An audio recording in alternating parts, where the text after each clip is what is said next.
Assalamualaikum warahmatullahi wabarakatuh. Alhamdulillahi rabbil alamin. Wabihi nasta'inu ala umurid dunya waddin. Wassalatu wassalamu ala ashrafil anbiya'i wal mursalin. Wa ala alihi wa sahbihi ajma'in. La hawla wa la quwata illa billahil aliyyil azim. Rabbi syrah li sadri wa yassir li amri wahlul 'uqdatam min lisani yafqahu qawli. Amma ba'du. Para pemirsa Al-Khiyarah TV dan NU Channel yang berbahagia, alhamdulillah kembali kita bisa mengikuti kajian kitab Aqidatul Awam, dan ini masuk pada pertemuan ketiga. Akan insyaallah melanjutkan materi sebelumnya, yakni materi tentang sifat salbiyah. Dan sebelumnya mari kita bertawassul kepada baginda Rasulullah sallallahu alaihi wasallam, keluarganya, sahabatnya, dan kepada guru-guru kita agar pengajian malam hari ini diberi kelancaran dan keberkahan oleh Allah Subhanahu wa taala. Amin ya rabbal alamin. Ila hadratin nabiyil mustafa Rasulillah sallallahu alaihi wasallam. Thumma ila arwahi abaihi wa ummahatihi wa ajdadihi wa jaddatihi wa qarabatihi wa dhurriyyatihi wa ahli baitihi wa azwajihi wa jami'i ikhwanihi minal anbiya'i wal mursalin wal malaikatil muqarrabin thumma al khulafa'ir rasyidin Abi Bakrin wa Umar wa Uthman wa Ali wa jami'i sahabati Rasulillahi ajma'in wa tabi'in wa tabi'at tabi'in wa man tabi'ahum bi ihsanin ila yaumiddin. Thumma ila arwahi jami'il a'immatil arba'ati minal mujtahidina wa muqallidihim fid din wal ulama'il 'amilin wal fuqaha'i wal muhaddithin wal qurra'i wal huffadhi wal mufassirin wa awliya'illahi ta'ala aynama kanu min masyariqil ardi ila magharibiha barriha wa bahriha. Thumma ila arwahi abaina wa ummahatina wa ajdadina wa jaddatina wa a'mamina wa ammatina wa akhwalina wa khalatina wa masyayikhina wa masyayikhi masyayikhina wa muallimina wa muallimi muallimina wa nakhusu khasatan ila ruh Syekh Sayyid Ahmad Al-Marzuqi Al-Maliki Al-Makki wa Syekh Muhammad Nawawi Asy-Syafi'i. Allahumma ighfir lahum warhamhum wa'afihim wa'fu anhum.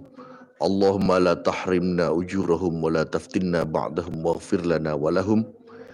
Allahumma ij'al quburahum rawdatin min riyadil jinan wa la taj'al quburahum hufaratin min hufarin niran. Liridha'illahi ta'ala bisirrihil Fatihah. A'udzu billahi minasyaitonir rajim. Bismillahirrahmanirrahim. Alhamdulillahi rabbil alamin. Arrahmanir rahim. Maliki yaumiddin. Iyyaka na'budu wa iyyaka nasta'in. Ihdinas siratal mustaqim. Siratal ladzina an'amta 'alaihim ghairil maghdubi 'alaihim waladdallin. Rabbighfirli wa liwalidayya. Amin. Bismillahirrahmanirrahim. Fallahu mawjudun qadimun baqi mukhalifun lil khalqi bil itlaqi wa qaimun ghani wa wahidun wahai qadir muridun alimun bi kulli syai sami'unil basir wal mutkalimu lahu sifatun sab'atun tantazimu fa qudratun iradatun sam'un basar hayatunil ilmu kalamun istamar. Para pemirsa Al-Khiyarah TV dan NU Channel, pada kesempatan kali ini kita akan menjelaskan sifat salbiyah yang pertama, yakni sifat qidam atau dalam nazamnya tertulis qadim. Qidam mempunyai arti bahwa Allah tidak Allah terbatas oleh waktu. Dalilnya apa untuk menunjukkan bahwa Allah itu maha dahulu? Dalilnya adalah kalau argumentasinya, ya, susunannya, jika Allah itu tidak qadim, maka berarti ia hadis. Karena ini pilihannya hanya dua, qadim atau hadis, tidak ada di tengah-tengah di antara itu. Maka kalau Allah tidak qadim, sekali lagi, maka Allah bersifat hadis, yakni baru ada atau tercipta. Nah, jika Allah itu hadis, maka berarti Allah butuh muhdis. Muhdis adalah sesuatu yang membuatnya ada atau pencipta. Jika Allah itu membutuhkan muhdis, membutuhkan pencipta, maka pencipta itu berarti statusnya sama dengan Allah juga, yang hadis dan butuh muhdis lagi. Maka muhdis yang tadi membutuhkan muhdis berikutnya, membutuhkan pencipta sebelumnya. Dan pencipta yang kedua ini berarti juga statusnya sama dengan Allah, yakni hadis dan membutuhkan muhdis lain. Otomatis butuh muhdis ketiga untuk menciptakan muhdis yang kedua tadi. Dan muhdis yang ketiga membutuhkan muhdis yang keempat. Muhdis yang keempat membutuhkan muhdis kelima, dan seterusnya dan seterusnya. Maka jika Allah itu hadis, muncullah dua teori yang harus ditolak, dua gagasan yang harus ditolak. Gagasan yang pertama adalah bahwa Allah diciptakan oleh Allah lain sebelumnya. Dan Allah yang mencipta ini membutuhkan Allah kedua yang menciptakan dirinya. Dan menciptakan seterusnya sampai tidak terhingga. Dan inilah teori yang disebut dengan, itu artinya berantai.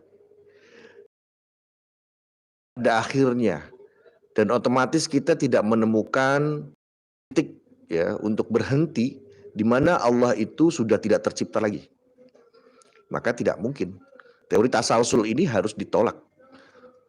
Itu akibat pertama jika Allah itu hadis, atau Allah itu baru, atau Allah itu tercipta. Teori yang kedua, atau gagasan yang kedua yang muncul diakibatkan Allah itu hadis, maka ada teori namanya daur. Daur itu berputar. Kalau tadi berangkai dari A diciptakan oleh B, B diciptakan oleh C, C diciptakan oleh D, sampai Z, sampai A kecil, sampai dan seterusnya. Kalau daur bagaimana? Kalau daur berputar. Baik berputarnya itu di antara dua hal, A tercipta oleh B dan B tercipta oleh A. Atau daur ini terdiri dari lebih dari dua unsur, dua pihak. A tercipta oleh B, B tercipta oleh C, dan C tercipta oleh A. Dan ini perkara yang tidak mungkin terjadi. Karena bagaimana mungkin C bisa menciptakan A, dan A menciptakan B, sedangkan B menciptakan C. Maka bisa dihasilkan nanti Allah malah tidak ada kalau begitu. Karena keberadaan A membutuhkan keberadaan C.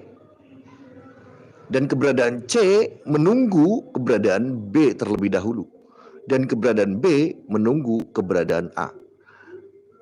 Artinya teori tasalsul, berantai hingga tak terhingga, atau teori daur, berputar, itu semuanya tertolak. Oleh karena itu, tidak mungkin kita menerima dua teori ini, tasalsul dan daur. Bagaimana cara mencegahnya? Atau bagaimana supaya teori tasalsul dan daur ini tidak terjadi? Maka satu-satunya jalan adalah dengan mengatakan Allah itu qadim. Allah ada tanpa diciptakan. Bahkan Allah tidak menciptakan dirinya sendiri. Tidak ada satupun yang menciptakan Allah subhanahu wa ta'ala. Lalu pertanyaan yang muncul secara otomatis, terkadang pikiran manusia memang agak liar berpikir, lalu kapan Allah itu muncul? Nah, ketika Allah ini dikatakan qadim, kapan Allah itu ada? Nah, ini pertanyaan yang salah. Pertanyaan yang tidak perlu untuk dijawab. Bukan karena tidak ada jawabannya, tetapi karena pertanyaan itu sendiri sudah salah. Memang ada pertanyaan yang salah. Saya contohkan misalnya begini. Ada seorang laki-laki yang belum menikah, jomblo lah. Kayak Mas Hafiz depan saya ini, itu jomblo ya, jomblo akut. Mas Hafiz jomblo, belum menikah. Kemudian saya tanya, Mas Hafiz punya anak berapa sekarang? Nah, apakah pertanyaan punya anak berapa itu tepat dan perlu dijawab? Saya kira bukan karena tidak ada jawabannya. Jawabannya gampang, saya belum punya anak. Tapi bukan soal itu. Pertanyaannya saja sudah salah. Karena ketika Mas Hafiz ini adalah orang yang belum berpasangan, belum menikah, mana mungkin ada pertanyaan, Mas Hafiz punya anak berapa? Sama seperti tadi. Ketika Allah sudah dikatakan qadim, Allah bersifat qidam, maka tidak layak muncul pertanyaan Allah adanya kapan gitu. Itu tidak harus muncul pertanyaan seperti itu. Atau misalnya Mas Hafiz adalah seorang laki-laki. Kemudian ditanya, Mas Hafiz sudah pernah haid belum? Itu kan pertanyaan yang salah. Karena Mas Hafiz laki-laki kok ditanya haid. Sedangkan haid itu adalah sesuatu yang ada pada diri perempuan, seorang wanita. Pertanyaannya bukan tidak bisa dijawab, tetapi memang sudah salah dari awal. Nah, untuk menciptakan atau memunculkan pertanyaan pun harus cerdas. Mana saja pertanyaan yang memang layak untuk diajukan. Maka pertanyaan kapan Allah ada itu adalah pertanyaan yang tidak layak dan tidak tepat untuk dikeluarkan. Mengingat Allah sudah ditetapkan oleh kita bersifat qidam, artinya terdahulu. Dengan argumentasi yang jelas tadi. Jika kita memilih Allah hadis, maka akibatnya fatal. Terjadi tasalsul dan daur. Nah, itulah dalil ya. Dalil Allah itu qidam. Perlu diingatkan oleh para pemirsa bahwa teori tentang qadim dan hadisnya sebuah perkara ini menjadi teori yang mendasar. Ke depan, ketika kita membahas sifat-sifat berikutnya, maka teori tentang qadim dan hadis ini sangat penting dan selalu menjadi rujukan utama untuk memperkuat argumentasi sifat-sifat Allah yang lain. Oleh karena itu, pahami teori tentang qadim dan hadis ini. Ketika kita sudah paham, maka insya Allah akan mudah untuk memahami sifat-sifat yang lainnya. Baik, untuk sifat berikutnya, karena memang kita belajar aqidatul awam ini tidak hanya belajar sifat Allah, kita masih banyak membahas sifat para nabi dan rasul, jumlah nabi dan rasul, para malaikat, kitab-kitab Allah, dan seterusnya. Jadi kita membagi ya, malam-malam pertemuan kita itu tidak hanya fokus kepada sifat Allah saja. Maka penjelasan tentang sifat Allah diharapkan ya secara singkat namun bisa tersampaikan, bisa dicerna oleh para pemirsa sekalian.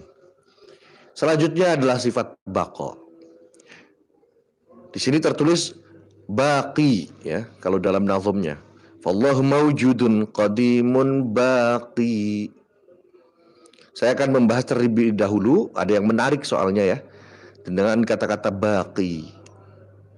Bagi pemirsa yang mempelajari ilmu nahwu shorof, mudah-mudahan ini bisa menambah wawasan ya. Dan pemirsa yang mungkin belum pernah mempelajari nahwu shorof, mohon maaf ini agak teknis sedikit. Baqi itu berakhiran huruf ya. Baqi ada ya-nya. Jika pakai al-baqi, maka ya-nya muncul. Jika tidak pakai maka iyanya hilang. Baqin. Kenapa kok di sini tidak pakai al tetapi iyanya masih ada? Karena waqaf, karena berhenti. Dan dalam waqaf kalimat seperti baqin itu boleh waqaf dengan ya. Biasanya kalau kita membaca Al-Quran, misalnya bacaan yang seperti baqin ini, kita akan membacanya begini. Fallahu mawjudun qadimun baq. Qafnya akan sukun karena memang ya-nya hilang karena tidak menggunakan al, atau di sini menggunakan tanwin seharusnya. Baq likulli qaumin had. Likulli qaumin had itu salah satu ayat Al-Qur'an contohnya. Tetapi dalam qiraat Ibnu Katsir boleh dalam kasus ini, dalam kalimat sejenis ini boleh wakaf mensukunkan huruf dal had, atau boleh juga wakaf pada ya yang memang aslinya ada, dikembalikan kembali ya-nya, dimunculkan lagi menjadi likulli qaumin hadi, itu boleh. Maka tidak masalah apabila ada orang yang wakafnya di sukun huruf had, huruf dal, atau sukunnya huruf ya, hadi, itu boleh. Jadi tidak menjadi masalah ya. Baik, sifat baqo. Sekarang kita masuk ke dalam ilmu tauhid. Sifat baqo adalah sifat yang merupakan partner ya dari sifat qidam. Allah tanpa permulaan kalau sifat qidam. Sedangkan sifat baqo artinya Allah tanpa akhir. Allah tidak pernah hancur, Allah tidak pernah hilang, Allah tidak pernah musnah. Allah tidak pernah mengalami ketiadaan. Nah, dalilnya apa? Menunjukkan Allah itu baqo, Allah itu langgeng abadi. Dalilnya adalah jika Allah mengalami ketiadaan, baik ketiadaan itu di awal, di tengah, maupun di akhir, maka berarti Allah tidak qadim. Sekali lagi, kalau Allah mengalami ketiadaan, maka Allah tidak qadim. Mungkin pemirsa berpikir, kalau tiadanya itu di akhir, bisa saja dong Allahnya qadim. Allah qadim, tidak berawal, tapi Allah nanti hilang, tidak mengalami ketiadaan. Kan bisa, tidak bisa juga. Kapanpun ketiadaan itu menimpa pada diri Allah, maka berarti Allah sudah tidak qidam lagi. Bagaimana logikanya? Segala sesuatu yang mengalami ketiadaan, maka keberadaannya berarti hanya sesuatu yang mungkin saja. Saya ulangi. Segala sesuatu yang bisa mengalami ketiadaan berarti dia adalah jaizul wujud. Jaizul wujud itu artinya dia bisa ada, bisa juga tidak ada. Boleh ada, boleh tidak ada. Itu pengertian dari jaizul wujud. Setiap sesuatu yang mengalami ketiadaan, maka berarti ia adalah jaizul wujud. Boleh ada, boleh tidak. Dan segala sesuatu yang jaizul wujud, segala sesuatu yang bisa ada, bisa juga tidak ada, berarti dia adalah hadis, yaitu perkara yang baru. Kenapa demikian? Karena jaizul wujud adalah sifat dari makhluk, sifat dari alam semesta. Manusia bisa ada, bisa tidak ada. Gelas ini bisa ada, bisa tidak ada. Pulpen ini juga bisa ada, bisa tidak ada. Berarti pulpen, gelas, kemudian benda-benda yang di hadapan saya, itu semua adalah hadis. Semua adalah makhluk. Jika Allah mengalami ketiadaan, berarti Allah bisa ada, bisa tidak ada. Berarti juga Allah sama dengan makhluk. Ya, ini sama-sama hadis, sama-sama perkara baru. sama-sama mempunyai sifat yang mirip dengan makhluk. Dan kalau segala sesuatunya itu hadis, maka berarti tidak qadim. Nah, begitu. Ketemu dengan pendapat tidak qadim. Bisa disimpulkan dengan kalimat yang di awal tadi, jika Allah mengalami ketiadaan, maka Allah tidak qadim. Karena nanti Allah sama dengan makhluk, dan makhluk itu hadis. Sementara belum lama tadi ya, beberapa menit yang lalu, kita sudah menyepakati dengan argumentasi yang kuat bahwa Allah itu qadim. Bagaimana mungkin kita menyepakati Allah itu qadim, tidak terbantahkan lagi, tetapi melangkah ke sifat baqa, kita ragu-ragu lagi, tidak mungkin. Atau kita membatalkan qadimnya Allah. Kalau kita membatalkan qadimnya Allah demi mempertahankan baqanya Allah, otomatis Allah menjadi hadis lagi, karena Allah tidak qadim. Itulah yang saya maksud, penjelasan tentang hadis dan qadim ini adalah pembahasan yang sangat fundamental. Pendapat atau pandangan atau gagasan yang sangat mempengaruhi sifat-sifat Allah yang lain. Oke, mudah-mudahan bisa dipahami tentang sifat baqanya Allah ini. Meskipun nanti ya di hari kiamat ketika alam semesta dihancurkan oleh Allah Subhanahu wa taala, ada makhluk Allah yang tidak dihancurkan oleh Allah. Likulli syai'in mustathnayat. Pada setiap sesuatu itu pasti ada pengecualian. Ada 7 perkara yang tidak dihancurkan oleh Allah dan sengaja dikekalkan oleh Allah pada hari kiamat nanti dan sampai seterusnya. Dalam sebuah bait nazam, alhamdulillah kebetulan ini adalah bait nazam susunan dari saya sendiri. In nufikhat nafkhatul ula famata kullu makhluqillahi illa sab'ata. Al-qalamul arsyul kursiyul lawhu an-nar wal jannatu thumma ruhu. 7 perkara yang tidak akan hancur pada hari kiamat nanti. Yang pertama adalah qalam. Qalam itu adalah pena yang diperintahkan oleh Allah untuk menulis semua pengetahuan Allah Subhanahu wa taala. Tidak mungkin qalam dihancurkan oleh Allah karena pengetahuan Allah tidak pernah terhenti. Karena pengetahuan Allah tidak ada batasnya. Oleh karena itu, qalam haruslah terus menjalankan tugasnya untuk mencatat semua pengetahuan Allah. Maka itu qalam tidak dihancurkan oleh Allah. Yang kedua adalah, kalau menggunakan susunan nazam saya, yang kedua adalah arsy. Arsy itu adalah makhluk yang diciptakan oleh Allah, yang menurut para ulama ini adalah makhluk terbesar di jagat raya ini. Tidak ada makhluk yang lebih besar daripada arsy. Arsy tidak dihilangkan atau tidak dimusnahkan oleh Allah. Mengapa?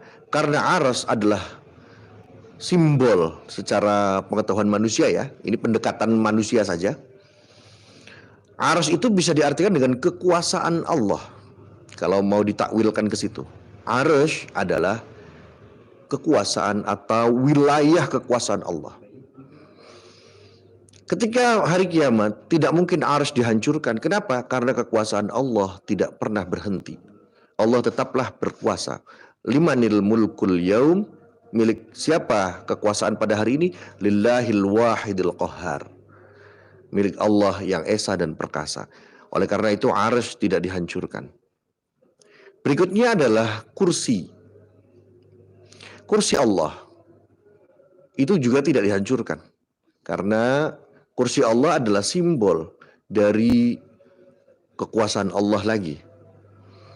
Simbol dari betapa Allah itu berkuasa di alam semesta ini. Maka kursi pun tidak dihancurkan oleh Allah Subhanahu wa taala. Dan nanti pada penjelasan sifat qiyamuhu binafsihi, kita akan melihat atau kita akan mendapatkan penjelasan bahwa arsy dan kursi adalah sebuah tempat yang sama sekali tidak dibutuhkan oleh Allah Subhanahu wa taala, dan itu artinya Allah tidak bertempat dan tidak membutuhkan tempat. Berikutnya yang tidak dihancurkan oleh Allah di hari kiamat nanti adalah Lauhul Mahfuz. Pena mencatat pengetahuan Allah. Di manakah pena itu mencatat? Pena itu mencatat pengetahuan Allah di sebuah papan yang disebut Lauhul Mahfuz, papan yang terjaga. Di papan itulah semua pengetahuan Allah tercatat. Tidak mungkin Allah menghancurkan Lauhul Mahfuz, di mana Lauhul Mahfuz adalah catatan pengetahuan Allah Subhanahu wa taala dari awal hingga akhir, hingga tidak terbatas, tanpa akhir. Nah, maka itu Lauhul Mahfuz tidak dihancurkan oleh Allah Subhanahu wa taala.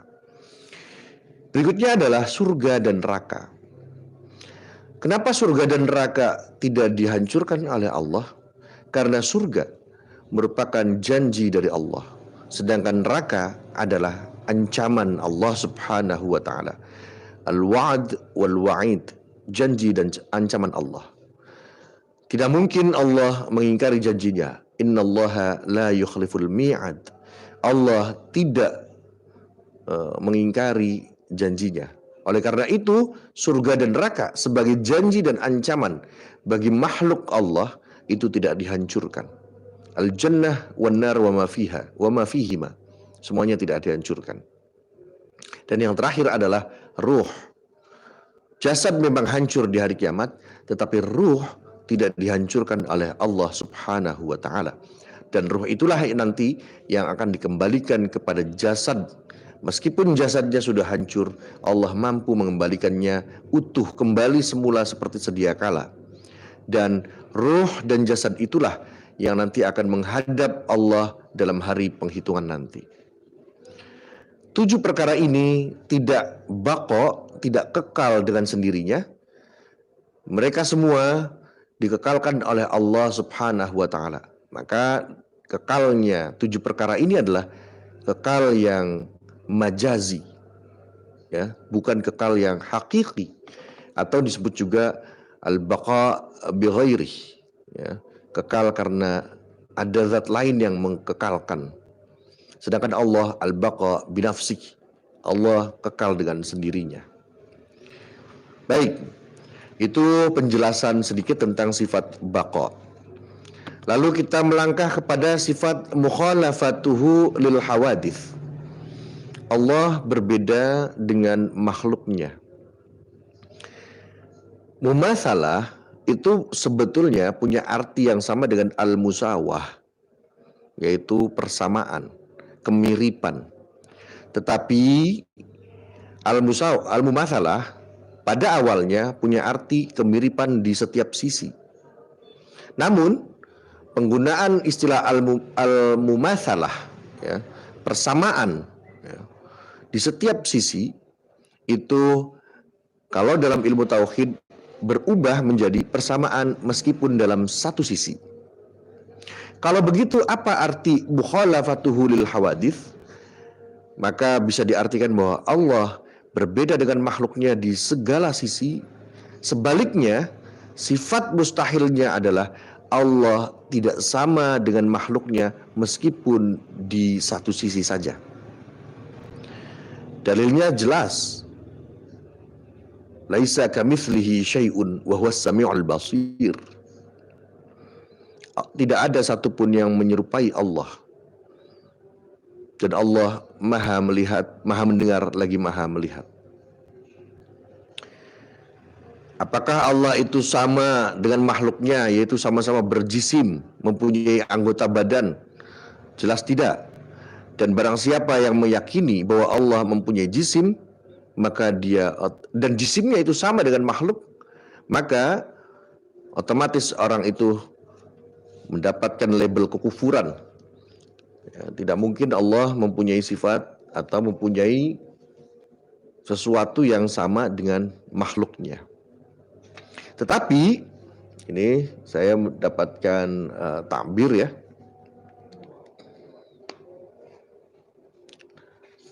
Sebentar.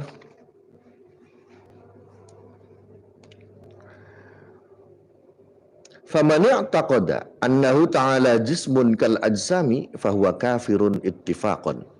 Barang siapa yang berkeyakinan bahwa Allah adalah berupa jisim seperti jisim-jisim yang lain, yaitu seperti tubuh-tubuh yang lain, maka dia kafir.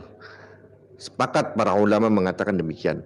Li sharihihi fil huduthi, karena jelas menganggap Allah itu sama dengan makhluk dalam hal hudusnya atau kehadisannya. Wa man ya'taqada annahu ta'ala jismun la kal ajsami fahuwa 'asin.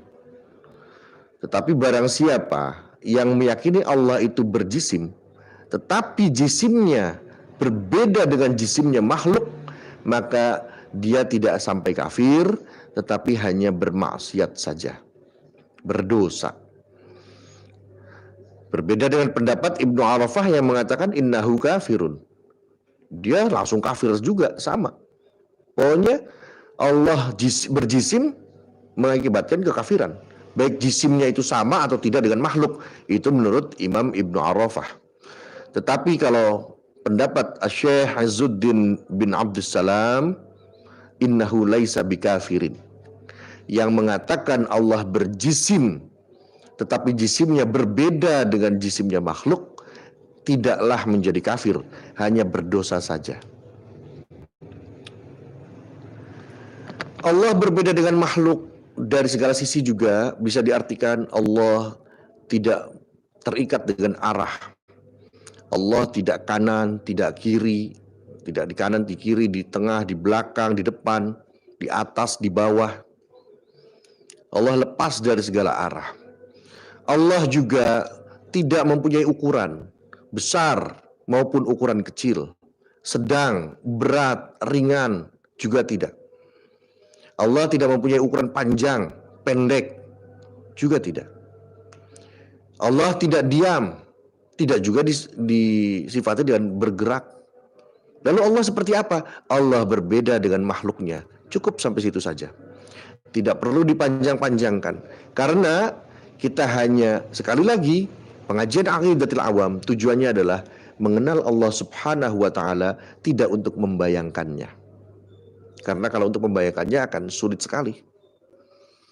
Jadi Allah berbeda dengan makhluknya. Apapun yang terlintas pada pikiran manusia, pada pikiran kita semua, maka itu bisa dipastikan bukan Allah Subhanahu wa Ta'ala. Kullu ma khatara bibalik fallahu laisa kadzalik. Apapun yang terlintas dalam benak dan pikiran manusia, maka Allah tidaklah seperti itu.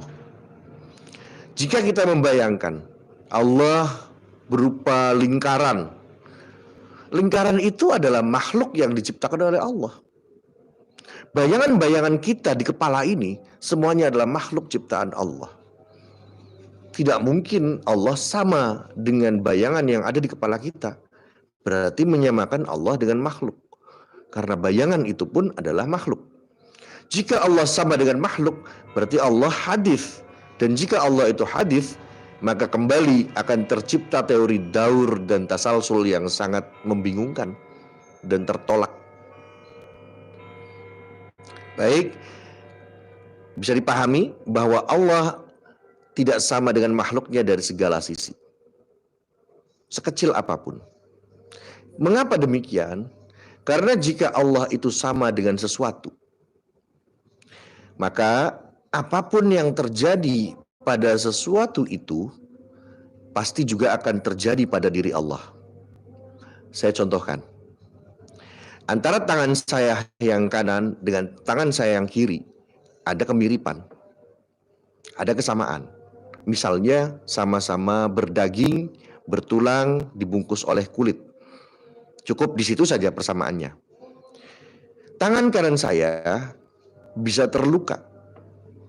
Maka karena tangan kiri saya adalah sama dengan tangan kanan saya, berarti tangan kiri saya pun bisa saja terluka.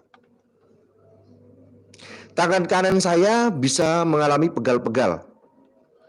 Berarti tangan kiri saya pun bisa saja mengalami pegal-pegal. Itulah yang terjadi dengan dua hal yang sama. Baik itu samanya dari satu sisi saja maupun dari banyak sisi. Tangan kanan saya bisa saja terputus. Begitu juga tangan kiri saya bisa terputus. Nah, jika Allah sama dengan makhluknya, maka apapun yang terjadi pada diri makhluk akan juga terjadi pada diri Allah Subhanahu wa taala. Yang paling fundamental terjadi pada diri makhluk itu apa? Makhluk adalah sesuatu yang tercipta, sesuatu yang baru ada, sesuatu yang hadis. Ini bahasa hadis ini haknya panjang ya, hadis. Berbeda dengan hadis Nabi, hadis Rasulullah, dalnya yang panjang, hadis. Ya, kalau dalam ilmu tauhid hadis, haknya yang panjang. Kalau dalam ilmu hadis, periwayatan hadis, hadisnya dibaca hadis. Itu berbeda ya. Walaupun dalam tulisan Indonesia sama-sama tidak terlihat panjang pendeknya. Baik, kalau Allah itu sama dengan makhluk dan makhluk adalah sesuatu yang hadis, maka berarti Allah juga hadis. Jika makhluk bisa hilang, maka Allah pun bisa hilang. Maka tertolaklah pandangan bagi orang atau siapapun kelompok yang menyatakan bahwa Allah sama dengan makhluknya. Allah misalnya mempunyai betis. Allah mempunyai rambut yang sama dengan rambut manusia, rambutnya keriting. Itu ada yang mengatakan demikian. Allah berambut keriting atau ikal, saya lupa ya. Pokoknya Allah berambut keriting seperti itu. Ada yang mengatakan Allah itu berkulit hitam. Ada pandangan seperti itu. Maka semuanya tertolak. Tidak mungkin ada kesamaan dengan makhluk. Karena hitam itu juga bisa hilang. Bisa saja suatu saat dia terbakar, kemudian hitamnya semakin menghitam. Itu kan berubah dari hitam biasa menjadi semakin hitam. Atau bisa juga mendapatkan perawatan medis sehingga kulitnya berubah menjadi putih. Maka sifat hitamnya hilang. Berarti Allah juga demikian nantinya. Allah berwarna hitam, kata sekelompok aliran ini. Kalau Allah berkulit hitam, berarti bisa jadi Allah juga akan berubah menjadi warna putih. Entah dengan cara apa, mungkin dengan cara medis barangkali, saya kurang paham. Ini adalah pendapat yang sesat dan menyesatkan. Laisa kamitslihi syai'un, ayat itu adalah asrahul ayah fil Quran. Ayat yang paling sharih, ayat yang paling jelas yang menyatakan tentang perbedaan antara Allah dengan makhluknya. Baik, selanjutnya adalah sifat qiyamuhu binafsihi. Sifat qiyamuhu binafsihi artinya adalah Allah berdiri sendiri. Dan ditafsirkan dalam bait nazomnya, wa qaimun ghani. Qaimun di situ punya arti ghani. Ghani itu artinya kaya. Kaya itu maksudnya apa? Tidak membutuhkan yang lain. Karena sudah bisa mencukupi dirinya sendiri. Ya, kira-kira seperti itu gambarannya. Allah tidak butuh tempat misalnya. Dalam keberadaan atau untuk keberadaan Allah, Allah tidak membutuhkan tempat seperti layaknya manusia. Manusia butuh kursi, manusia butuh lantai, manusia butuh alas kaki untuk menapak, untuk duduk, untuk tidur barangkali, untuk berlari, berjalan. Tetapi Allah tidak membutuhkan tempat. Kenapa Allah tidak membutuhkan tempat? Karena tempat adalah makhluk Allah. Tidak mungkin Allah bergantung kepada makhluknya. Kalau Allah bertempat, berarti Allah juga sama dengan diri kita yang bertempat. Sekali lagi, kalau sama dengan kita, maka berarti Allah hadis nantinya. Kemudian jika Allah itu membutuhkan tempat, maka pertanyaannya adalah, bagaimana jika tempat itu belum diciptakan oleh Allah? Ketika arsy dan kursi belum diciptakan oleh Allah Subhanahu wa taala, di manakah Allah itu berada? Maka akan sulit untuk menjawabnya nanti. Kemudian setelah Allah menciptakan arsy dan kursi, apakah lalu Allah berpindah menempati arsy dan kursi itu? Itu juga sesuatu yang mustahil, karena berpindah adalah sifat dari makhluk. Berpindah artinya berubah. Sesuatu yang berubah berarti hadis. Maka Allah nanti hadis lagi, daur dan tasalsul lagi. Oleh karena itu tidak tepat apabila dinyatakan bahwa Allah adalah zat yang ada di mana-mana tapi tidak di mana-mana. Ini juga tidak tepat. Mengapa demikian? Karena pernyataan Allah ada di mana-mana dan tidak di mana-mana itu bisa menempatkan Allah pada tempat-tempat yang tidak layak bagi kesempurnaannya. Misalnya, mohon maaf, Allah berada pada kandang kambing. Allah berada di got juga. Allah berada pada, mohon maaf, kotoran manusia. Allah berada pada barang-barang najis seperti khamar, seperti babi misalnya. Nah, tempat-tempat yang tidak layak bagi Allah itu nantinya akan menimpa diri Allah jika dikatakan Allah ada di mana-mana. Lalu bagaimana yang tepat? Dalam ajaran Ahlus Sunnah wal Jamaah, yang tepat adalah Allah ada tanpa tempat. Allah ada tanpa membutuhkan tempat. Karena tempat itu adalah makhluk, dan makhluk itu tidak mungkin menjadi tempat bergantung bagi Allah Subhanahu wa taala. Sebaliknya, Allah lah yang menjadi tempat bergantung bagi para makhluknya. Jadi di sini tidak mungkin Allah bertempat seperti di langit. Allah bertempat di arsy, Allah bertempat di bumi. Allah tidak di bumi, Allah juga tidak di luar bumi. Lalu Allah di mana? Allah ada tanpa membutuhkan tempat. Sampai situ. Tidak perlu dibayangkan, karena tujuan kita bukan untuk membayangkan Allah, tetapi mengenal Allah Subhanahu wa taala. Maka itu aneh, misalnya pendapat kaum Wahabi yang menyatakan Allah ada di langit. Kenapa aneh? Karena dalam ayat Al-Quran, Allah mengajak Nabi Musa untuk bertemu itu di dunia, di gunung Tur Sinai. Apakah kemudian Allah ada di bumi berarti?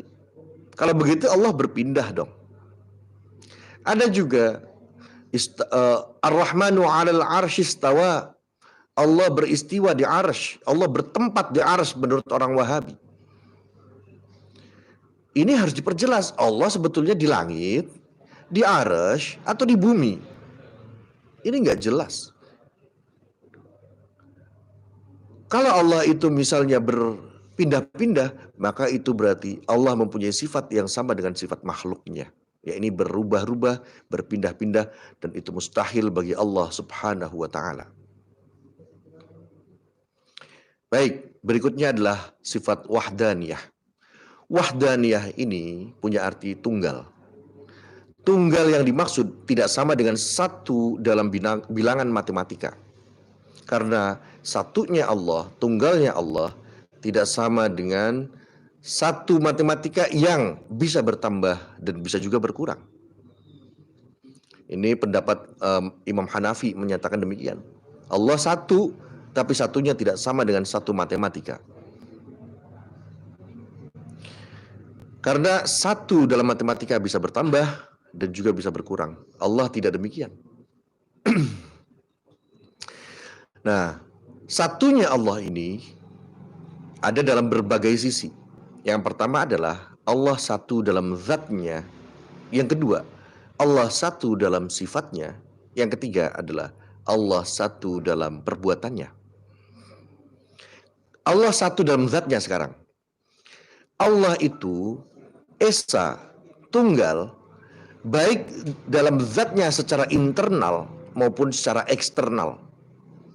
Ya, tunggal secara zat, baik secara internal maupun eksternal. Sekarang kita bahas yang internal. Allah satu secara internal itu bagaimana?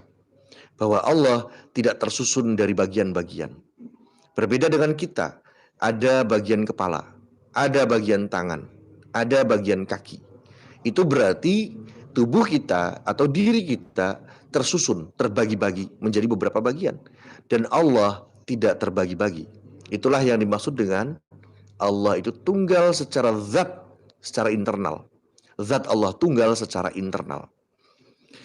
Kita manusia punya bagian kanan, punya bagian kiri, punya atas, punya bawah. Berarti kita terbagi-bagi juga. Allah tidak punya atas, tidak punya kiri, tidak punya kanan, tidak punya bawah, tidak punya tengah. Allah tetap tunggal dalam zatnya secara internal. Kalau zat tunggal secara eksternal bagaimana? Bahwa tidak ada makhluk lain atau tidak ada benda lain yang sama dengan Allah. Allah tidak ada duanya. Tidak ada benda lain yang tidak tersusun, tidak ada kanan kiri, juga mempunyai sifat wujud qidam baqa, itu tidak ada.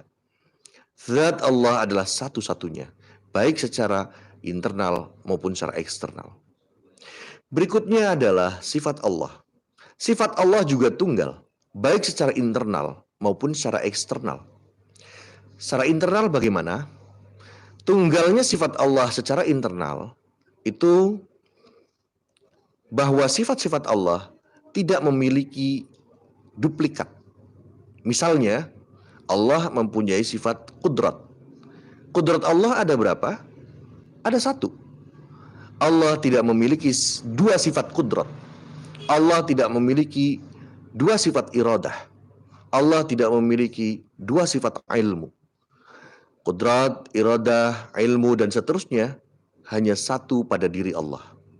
Itu yang dimaksud sifat Allah tunggal secara internal. Kalau sifat Allah tunggal secara eksternal bagaimana? Tidak ada benda lain yang mempunyai sifat yang sama dengan sifat Allah. Misalnya ada benda X yang ternyata punya sifat kudrat, iradat, ilmu, hayat. Tidak ada.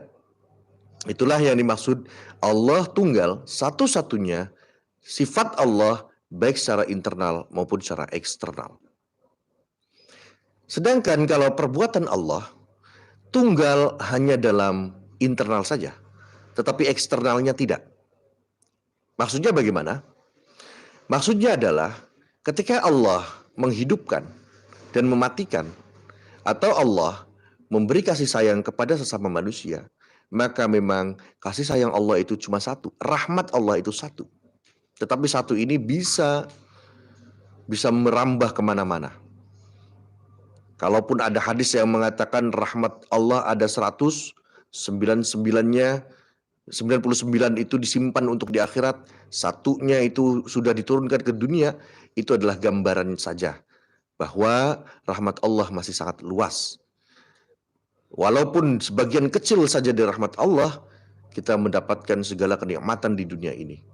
Apalagi dengan 99% lainnya. Bukan berarti rahmat Allah terbagi-bagi, tetapi itu menunjukkan kuasa Allah atau kasih sayang Allah yang sangat besar. Dan yang benar adalah rahmat Allah, ya, sifat rahmat Allah ya cuma satu. Tetapi satu itu dengan sekadar yang kecil saja kita bisa hidup dengan nyaman. Kenapa tidak tunggal secara eksternal? Karena yang bisa melakukan kasih sayang tidak hanya Tuhan. Allah memberikan kasih sayang kepada manusia. Manusia pun bisa memberikan kasih sayang kepada sesamanya. Maka itu, sifat kasih sayang ini bisa juga melekat kepada diri manusia. Misalnya Allah mensifati Nabi Muhammad Raufur Rahim. Raufur Rahim artinya berbelas kasihan, menyayangi kepada sesama manusia. Nah, disitulah yang dimaksud dengan Allah bersifat tunggal hanya secara internal saja, tidak secara eksternal. Baik, istilah-istilah itu kalau di bahasa Arab kan, ya, maka istilahnya adalah kam al-munfasil fidzat, kam al-muttasil fidzat, kam al-munfasil fis sifat, kam al-muttasil fis sifat, dan kam al-muttasil fil af'al. Ya, barangkali bingung itu maksudnya apa? kam yang tadi artinya ya tadi yang internal dan eksternal tadi. Allah tunggal secara zat dan sifat, baik internal maupun eksternal, dan Allah tunggal dalam perbuatannya secara internal. Baik, ini sudah terlalu panjang penjelasan tentang sifat salbiah ini, dan pertemuan berikutnya insya Allah kita akan menjelaskan tentang sifat ma'ani. Berarti dalam beberapa pertemuan ini kita sudah menjelaskan sifat nafsiyah, yakni sifat tetapi mengarah kepada zat Allah, yaitu wujud. Dan yang kedua adalah sifat salbiyah, yakni 5 sifat, mulai dari qidam, baqa, mukhalafatuhu lil hawadith, qiyamuhu binafsihi, dan wahdaniyat. Dan untuk sifat salbiyah ini, ya, sifat nafsiyah dan sifat salbiyah, ya, adalah sifat yang berupa pernyataan, ya, pernyataan. Nanti akan berbeda dengan sifat ma'ani, ya, dan itu akan dijelaskan di pertemuan berikutnya insya Allah.